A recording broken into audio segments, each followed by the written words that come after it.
포지티비즘은 제가 정말 힘들고 절망적인 상황에 있었을 때 그 상황을 좀 더 긍정적으로 바라볼 수 있게 도와준 진짜 중요한 책입니다. 책 소개에 앞서서 이 책을 만나게 된 제 이야기를 먼저 해드릴게요. 제가 미국에 살면서 한 6년 동안 새들어 살았던 아파트가 있었어요. 근데 이사를 가려고 집주인한테 곧 방을 뺄 거예요 라고 말을 했고요. 근데 그 사려던 집이 정말 무슨 운명의 장난처럼 계약이 되지 않게 됩니다. 그래서 집은 없고 살던 집에 있어야 됐는데 그 집주인이 그 사이에 다른 세입자를 구해가지고 저는 진짜 방을 빼야 되는 상황이 된 거예요. 진짜 미국 땅 한가운데서 그야말로 홈리스가 될 지경이 된 겁니다. 그래서 급하게 갈대를 알아봐서 짐을 싸는데 그 당시에 제가 싱글이었어요. 그래서 나름 옷도 좀 많고 신발도 많고 그랬을 때입니다. 게다가 거기 6년을 살았으니 많이 쌓였지 않겠어요? 근데 줄여야 된다는 건 알겠는데 버리기가 참 힘들더라고요. 그래서 진짜 제 그 심리학자 친구가 와가지고 저를 도와서 진짜 거의 짐의 반을 남을 주거나 또는 버려야 했습니다. 다행히 막판에 살 곳을 구해서 들어갔습니다. 근데 이제 짐이 반으로 줄었잖아요. 그러니까 너무 좋은 거예요. 나는 이제 불편할 줄 알았는데 오히려 더 편하고 그 물건들이 잘 보이고 줄어든 기쁨을 제가 경험했어요. 이 경험을 한번 하고 나니까 정신이 번쩍 드는 거예요. 내가 가지고 있다는 거, 여러 가지 소유하고 있다는 것들이 내 삶에 걸리적거리는 것들이 될 수 있겠구나. 없으니까 오히려 이렇게 마음도 편하고 공간도 더 편해졌구나. 그때 그것을 깨달았습니다. 근데 제 인생에도 이런 많은 짐을 지고 있다는 거를 그때는 사실 깨닫지 못했어요. 혹시 FOMO라고 들어보셨어요? FOMO 증후군이라고도 하고 이게 Fear of Missing Out. 직역하면 놓칠까 봐 두려워한다는 거예요. 어떤 집단에서 딴 사람은 다 하는데 나만 그걸 안 해갖고 뒤처진다거나 기회를 내가 놓쳐가지고 뭔가 잃는 것 같은 그런 두려움을 가지는 증상인데 저도 어떻게 보면 그런 삶을 살고 있었죠. 학교 의대 공부하고 이제 미국 건너가가지고 잠도 줄여가면서 수련하고 존스 홉킨스 의대에 교수진으로 정신과 교수진으로 들어가서 승진하랴, 환자 보랴, 또 연구하랴 정말 정신없이 살았습니다. 덕분에 40살 되도록 진짜 제대로 연애도 못 해봤어요. 지금 다행히 남편이 있습니다. 예, 성공했죠. 아무런 이런 걱정 없이 순탄하게 이제 그 이후로 흘러갈 줄만 알았던 내 인생에서 어느 날 정말 예상치도 못하게 브레이크가 걸려요. 4년 전 제 생일 전날이었어요. 갑자기 근육통과 오한이 온 게 시작이었습니다. 그 전날 제가 격한 복싱을 하고 왔거든요. 그래서 너무 심하게 했나? 그래서 머리가 아픈가 했는데 그것이 낫지 않았습니다. 사실 그 오한과 근육통은 2년 이상 지속됐고요. 그 외에 여러 가지 미스테리한 증상들이 하나씩 더해지면서 몇 달 만에 일어나지도 못하고 앉아있기도 힘든 지경이 됐어요. 결국에는 1년 가까이 교수일, 의사일도 강제로 놓아야 하게 됐습니다. 그때까지 거의 17년 동안 열심히 의사로서 쉴 틈 없이 열심히 살아왔었어요. 그게 한순간에 정말 완전히 멈춰버린 거예요. 그때 제 상태가 얼마나 심각했냐면 이제 일어나서 아침 차려서 좀 먹고 나잖아요. 뭐 에베레스트라도 한번 갔다 온 것처럼 완전히 녹초가 되는데 그게 정말 믿기 힘들 정도로 손가락도 하나 못 들겠고 입을 떼서 말도 못할 정도로 이건 완전히 병적인 피로감이에요. 이건 정상이 아니죠. 그러다가 결국 자율신경계 장애, 만성피로증후군이라는 진단을 받았습니다. 이 질환들은 이렇게 완치가 되기가 좀 힘든 질환입니다. 그래서 그걸 완전 치료한다기보다는 저는 그 병을 그저 가지고 조절하면서 살아가야 되게 됐어요. 이런 굉장히 괴로웠던 중에 우연히 팟캐스트에 제가 좋아하는 진행자가 자기가 감명 깊게 읽었던 책을 소개해 주는 거예요. 그 책이 바로 내가 그렇게 절망적인 상황에 있을 때 저의 마인드를 좀 더 긍정적으로 바꾸고 그 상황을 완전히 다르게 보게 해준 오늘 여러분께 소개해드릴 essentialism입니다. essentialism. 이런 말 우리나라에서 많이 안 쓰잖아요. 좀 생소하시죠? 그 essentialism을 한 단어로 표현하면 이렇게 말할 수 있어요. less but better. 더 좋은 것들을 추려내서 그것들의 영향을 집중하는 방식을 말합니다. 근데 이게 단순히 뭐 안 한다는 말을 더 많이 하거나 이메일이 와도 읽지도 않고 지운다거나 아니면은 뭐 시간 관리를 요렇게 해서 뭐 더 많이 한 이런 뜻이 아니에요. 이 책의 저자는 essentialism을 이렇게 말합니다. 이 세상에는 우리의 시간과 자원을 투자할 수 있는 너무나도 많은 일과 기회가 존재한다. 하지만 대부분의 일과 기회는 사소한 것들일 뿐 정말로 중요한 것은 극소수에 불과하다. 동일한 자원을 투입해서 더 많은 일을 하는 방법에 관한 것이 아니라 제대로 된 중요한 일을 제대로 하는 방법에 관한 것이다. essentialist와 비essentialist들의 차이를 보면 모두 동일한 크기의 에너지를 쓰지만 비essentialist들은 에너지가 사방으로 분산되면서 어떤 방향으로도 크게 나아가지 못해요. 근데 essentialist들은 한 방향으로 에너지가 집중되면서 크게 나아가는 모습을 보여줍니다. 우리가 하는 많은 일들 있잖아요. 보기에는 상당히 중요해 보일지 모릅니다. 그렇지만 내 삶의 진짜 본질적인 것인지 아닌지 따져보면 정말 중요한 거는 몇 개 안 된다는 그런 말이에요. 이를테면 그럭저럭 친한 친구들 생일 파티에 초대됐을 때나 또는 직장 동료의 자녀의 돌잔치 이런 왠지 우리가 가야 될 것 같고 챙겨야 할 것 같잖아요.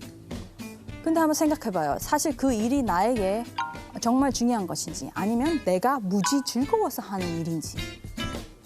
그렇지 않다면 내가 꼭 가야 하는 일은 아닌 게 되는 거죠. 냉정하게 말해서 그것은 나에게 정말 중요한 일은 아니라는 거예요. The way of the essentialist means living by design, not by default. essentialist는 남들이 다 한다고, 남들이 다 해야 된다고 해서 by default, 정해놓은 그대로 살지 않습니다. by design, 자신이 디자인하고 계획한 대로 사는 거죠. 여기서 중요한 개념이 이거예요. If you don't prioritize your life, someone else will. 이게 당신이 자신의 삶의 우선순위를 정해놓지 않으면 딴 사람이 내 삶의 우선순위를 정할 거라는 거예요. 얼마나 눈을 뜨게 하는 표현입니까? 얼마나 무섭게도 들릴 수 있는 표현이죠. 그러니까 더더욱 이렇게 다들 하니까 by default 너 무조건 해야 돼. 나 무조건 해야 돼. I have to do that. 이라고 살고 있는지 아니면 내가 생각하고 내가 디자인해서 I choose to 하는 삶을 살고 있는지 점검할 필요가 있다는 거죠. essentialist로 들어서는데 가장 중요하게 작용하는 것이 저자는 선택이라고 말합니다. choice. 주도적인 선택이 가져다주는 힘은 정말 큰 것이고요. 뭔가를 선택할 수 있는 능력은 우리 안에 내재되어 있다는 것을 생각할 필요가 있어요. 예를 들면 제가 미국에 처음 왔을 때 가장 큰 차이점이라고 느꼈던 것이 미국은 자율성을 굉장히 존중하는 문화였어요. 이 자율성은 essentialism에 굉장히 필요한 요소입니다. 정신과 의사의 관점에서 봤을 때도 이런 한 인간, 한 개체가 인생을 살아갈 때 아주 중요한 포인트가 자율성이에요. 왜냐하면 사람이 다 다르고 자기가 관심 있고 좋아하는 게 다 다르고 싫어하는 것도 다 다르거든요. 그러니까 내가 관심 있고 끌리는 것을 내가 스스로 선택할 수 있는 그 능력이 바로 자율성입니다. 미국은 정말 초이스, 선택권을 진짜 존중하는 문화라고 생각합니다. 특히 제가 있는 의료계에서는 이 선택권과 자율성이 더 강하게 적용돼요.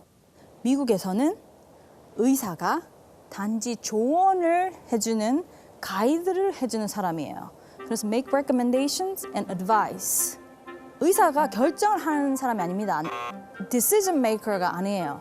decision maker는 누구냐면 환자 자신입니다. 근데 사실 현대의학이라는 게 이게 정답이 딱 한 개 있고 이렇지 않거든요, 정말. 그래서 여러 가지 옵션이 있을 수도 있고 이게 좀 안 되면 이렇게 되고 그렇게 이제 해야 돼요. 거의 모든 질환이. 그러니까 의사는 그것들을 제시해주고 예를 들면 A, B, C 치료법이 있어요. 근데 A는 요게 좋고요, 요게 안 좋고요. B는 요렇게가 좋고요. 장단점을 이렇게 설명해 주는 거예요. 예를 들면 제 경험상 A가 좋은 치료인 것 같아요. 근데 환자분이 나 A의 부작용이 싫어요. 난 B를 하고 싶어요. 이렇게 대답하는 거예요. 그러면 저는 A를 푸시하지 않습니다. 왜냐면 저 사람이 자율성과 선택권이 있기 때문에. 그래서 그러면 나는 이제 이 사람과 함께 B를 어떻게 잘할지를 궁리하는 거예요. 또 다른 하나는 예를 들면 C는 정말 좀 아닌데 환자가 C를 하고 싶다 해도 저는 C를 함께 할 것을 궁리합니다. 왜냐하면 the patient has the right to make a bad decision. 좀 둥둥하는 느낌이죠? 그 사람은 자기가 원하면 좀 아닌 결정을 내릴 권리가 있는 거예요. 그만큼 그 자신의 자율적인 선택을 존중한다는 겁니다. The essentialist knows that when we surrender our right to choose, we give others not just the power, but also the explicit permission to choose for us. 우리가 선택할 권리를 포기한다는 거는 그 권리를 다른 사람에 그냥 준다 이런 뜻뿐만 아니라 다른 사람이 나를 위해 선택을 해주니까 나는 그걸 해야만 하는 그런 의미를 뜻합니다. 그런 상황 만들고 싶지 않죠? 그만큼 우리가 선택과 권리는 포기하지 않고 가지고 있어야 하는 우리의 자율성의 기본이고 정말 중요한 권리라는 거죠. 그런 만큼 남의 선택권을 뺏는다는 건 심각한 문제이고 하지 않아야 될 행동이죠. 그리고 우리가 이러한 선택 능력이 우리에게 있다는 것을 망각하는 그 순간부터 우리가 무력하게 돼요. 여기에 관련된 실험이 하나 있는데요. 미국의 심리학자 마틴 셀리그만하고 스티브 마이어가 개를 대상으로 이런 실험을 했습니다. 개를 세 그룹으로 나눴어요. 그래서 A 그룹에는 가벼운 전기 충격이 가해지기는 하지만 조작기를 누르면 발판을 누르면 멈추는 환경을 제공했어요. B 그룹은 전기가 통하면 A 그룹과 달리 조작기를 눌러도 멈추지가 않아.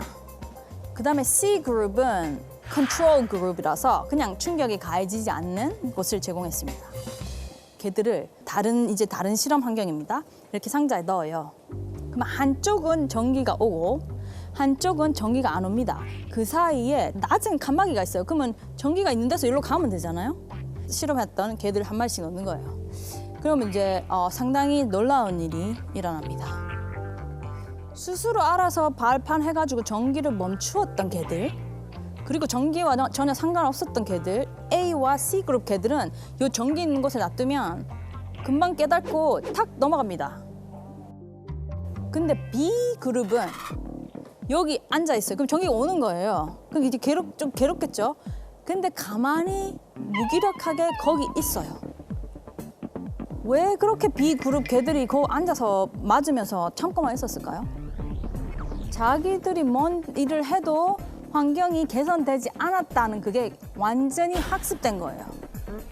그래서 셀리그만은 이것을 학습된 무력감, learned helplessness라고 불렀습니다. 저자는 이 학습된 무력감이 기업에서도 많이 발견된다고 말했어요. 자신에게 아무런 선택권이 없다고 믿는 순간 그 무력감을 갖게 된 직원들은 사실 두 가지 반응이 나타날 수 있답니다. 한 가지는 그 개처럼 포기하는 거죠. 우리가 말하는 수포자, 과포자 이런 말 쓰죠. 아예 아무것도 안 하는 거예요. 근데 흥미롭게도 다른 한 가지는 반대로 나타납니다.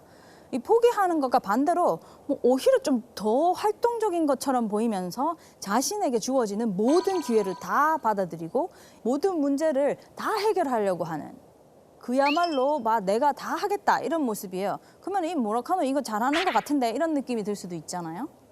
근데 요거를 자세히 한번 보세요. 무작정 자기에게 제시된 일을 다 하겠다는 태도의 그 뒷면에는 그 사람들이 그런 업무나 선택지에 대해서 선택권이 없다고 믿기 때문입니다. 그러니까 무작정 다 해야 되는 거죠. 여기서 물론 선택을 한다는 게 쉬운 일이 아닐 수가 있어요. 선택이라는 거는 뭐냐면은 하나를 선택하는 대신에 그 반대권을 거부하는 거예요. 그런 문제가 불안감을 일으킬 수 있어요.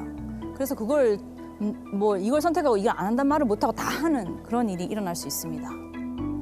대다수의 사람들은 타인의 기분을 좋게 해주기 위해 혹은 열심히 일을 한다는 인상을 남기기 위해 자신에게 주어진 일을 모두 받아들인다. 하지만 큰 성과를 이루어내는 진짜 비결은 아니요 라고 말하는 것이다. 저자는 우리가 no 라고 말하는 것을 훨씬 더 많이 하고 또 자연스럽게 별로 힘들지 않고 할 줄 알아야 된다고 강조해요. 왜냐면 우리가 시간과 노력에는 정말 한계라는 것이 있기 때문에 우리에게 요구되는 모든 일을 다 할 수는 없어요. 그러니까 우리가 만약에 어떤 일이 제시가 됐는데 이걸 해야 되나 말아야 되나 긴가 민가 확실한 예스가 나오지 않는 것은 다 노라고 하라고 권유합니다. 그리고 이 책에서는 그럼 어떻게 그렇게 다 노라고 말하면 미안하잖아요. 일도 안 하는 것 같고 어떻게 상대의 마음을 상하지 않게 공손하게 거절하는지 그런 몇 가지 방법을 제안합니다. 첫 번째 방법은 대답하기 전에 좀 머뭇거리는 거예요. 그러니까 내가 고민을 한다는 걸 표현하는 거죠. 이거 해주실래요? 그러면 잠시 말을 멈추고 생각하는 듯이 마음속으로 셋을 셉니다. 하나, 둘, 셋. 그다음에 제가 해드리고 싶지만 지금 상황으로는 도와드릴 수 없을 것 같습니다. 이렇게 말하는 거죠. 두 번째는 가급적이면 전화나 직접 보면서 말하기보다는 이메일로 거절을 하라고 얘기합니다. 아무래도 내가 이메일을 쓰면 좀 생각하면서 쓸 수 있잖아요. 그 다음에 이게 직접적인 의사소통이 아니고 간접적인 소통 수단이라서 아무래도 그 거부에 대한 어색함을 좀 줄여주는 효과도 있어요. 그다음 세 번째 방법은 이 직장인분들 좀 혹할 만한 내용인데요. 들어보세요. 만약에 상사가 나한테 안 그래도 일이 많은데 하나를 더 하라고 해.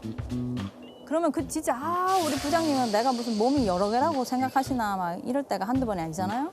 그때 이렇게 한번 해보세요. 일단 네 알겠습니다. 제가 그걸 하려고 하는데요. 지금 맡은 프로젝트가 이렇게 있거든요.